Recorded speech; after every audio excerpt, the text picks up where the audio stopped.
સીતારામની જય માતાજી। તો મજામાં બધાય? હારું, તો બધાય મજામાં હે ને। આપણી જો આ સીઝનમાં ચાલુ થેગું બધું, એ સીઝન તો અઠવાડિયાથી ચાલુ થઈ ગઈ ને ધડ બડાટી બગડાટી બોલે આખો દી, કારણ કે કામમાં એટલી ખેસ પડે, કામવાળીઓ આવે તોય પણ આપણે આ કામ તો કોઈની દેવાય નહીં। એટલે આ છે ને હું મારે હાથથી જ બનાવે। જો આ ગોળ કેરીનો ટબ ભરી લીધો ને રોજે રોજનું 20 25 30 કિલો જેટલું ભરવું પડે, એથી વધારે ભરવું પડે ને। જો બાણે આપણી મુરબોઈ બનાવ્યો તો રોજે રોજ મુરબોઈ બનાવવો પડે 10 કિલો 20 કિલો। આ તીખો મુરબો ભરા, મીઠો મુરબો ભરા, અથાણાની બહેણી બધી ભરલી થયું। એવું કામ તોય ઓછું પડે કોઈ વાત સાચી છે, પણ દી દી આપણી ગ્રાહક વધતા જાય તો દી કામ પણ વધતું જાય। એટલે આપણી છે ને મશીન લઈ લીધું, તો જો આ ગોળ કાપવાનું મશીન છે, ઉપરનું બધું ધોઈ લીધું, ગોળ પણ કપાઈ ગયો આજ ને। આપણી ચણા મેથીનું જો આજ વઘાર કરી લીધો। કોક માગે ચણા મેથીનું, ઘણાય ખાય ચણા મેથીનું, એટલે ચણા મેથીનું કરા। અત્યારે જો આ ટબ આખો ગોળ કેરીનો પણ ભર્યો, આ છે તીખો મુરબો ભર્યો, આ ડબ્બો એક ભર્યો તીખા મુરબાનો, આખો ડબ્બો ભર્યો। એક બાણે ટોપ ભર્યો, હમણાં ફરિયામાં હું કરતી હતી ને, એ મોરો છે। મોરો એટલે કે તીખો ને તી આમ ભર્યો હોય તો ખાંડી મીઠો હોય, એટલે આવી રીતે આપણી બહેણીઓ ભરીએ। જો આ રીતે આપણી બહેણીઓ ભરીએ, પછી આમાં છે ને સીલ લાગે જાય બહેણીઓમાં, બધે પેકિંગ કરેલી એ બધું ને। આ કાંટો રાખ્યો તોરે હું ભરતી જ આ બધી બરણી। તો આ છે આપણી 500 ગ્રામની છે બરણી, જો પેક થઈ દે 500 ગ્રામની બરણી છે। પછી આવી રીતે કોઈ આ 500 ને આપતા, પણ આપણા જે સંબંધી હોય, ઘરના હોય, ઘણા કે ગ્રાહક કે અમને 500 આપો, ઘરના હોય તો દેવો પડે, ના ન પડાય, બાકી તો અમે આપતા ને। બાકી તો જો આ બધી બહેણીઓ છે ને, એ 5 કિલોની છે। જો આ કિલોની છે, પછી આ બરણી છે ને, એ 3 કિલોની છે।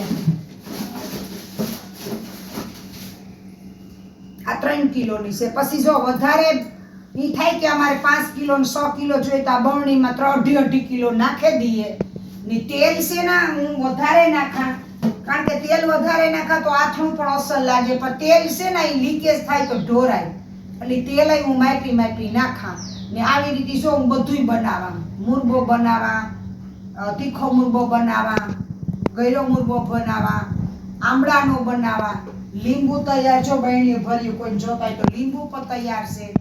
અને આ છે ચણા મેથી ની ખાટી મેથીની ડોલ ભરી જારે। જીણી જોતું હોય ને એ ઓર્ડર આમાં કરજો, કારણ કે એક વખત તમે ખાઈ લ્યો, એક ફેર અજમાવે જો કે કેવું અથાણું છે। તમે કોઈ પૈસા હામું ન જોવો, સારી વસ્તુ ખાવે, એક ફેર ઓરિજિનલ સિંગ તેલમાં બનાવીએ ને એકદમથી ધોવે ની। જાણીતું છે આપણું, આ 3-4 વર્ષથી આપણું અથાણું જાણીતું છે બધાની, જેની ખાધું એ ગ્રાહકી એને ખબર જ છે। એટલે આ રીતે આપણે અથાણું બનાવીએ ને। હજે જો અટાણે પાછું જો ઓર્ડર છે કેરી, પાછી જો પડી હજે 15-20 કિલો કેરી ને આપણી બોરો નાખી દેવાનો છે। એટલે આ રીતે ને આ બરણી છે ને આપણી વિદેશમાં મોકલવાની છે। જો આ બરણી સ્પેશિયલ વિદેશની છે, કારણ કે આ છે ને ટોકરાઈ તો આ તૂટે નહીં, એટલે આવી રીતે છે ને આપણે વિદેશ વાળા માટે ઘણી બધી આવી બહેણીઓ લીધેલી છે। જો એકદમ મસ્ત। તો આ રીતે આજે છે ને એ આપણે 10 કિલો અટાણે આપણે મોકલવાનું છે, 12 કિલો જેટલું અથાણું મોકલવાનું છે, ઇઝરાયલ મોકલવાનું છે। પછી આપણી હજે બીજા એક ઇઝરાયલ વાળા બેનનો ફોન આવ્યો, 13 કિલો છે એનું કુરિયર કરી દીધું। એટલે આપણી બધાય હારા, આપણા બધાય છે આપણા ગ્રાહક ને બધાયની આપણા ગ્રાહકની પસંદ આવ્યું બહુ અથાણું। એટલે આ રીતે આપણું અથાણું છે। જો કોઈને લેવું હોય તો આમાં નંબર પણ આપેલા છે, અને જો આ રીતે તમારે કોઈ લેવું હોય તો નંબરમાં કોન્ટેક્ટ કરજો, ભાવતાલ પણ પૂછે હગો।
ગમ્યો હોય તો લાઈક શેર ને સબસ્ક્રાઇબ જરૂર કરજો અને બે લાઈક બટન દબાવજો.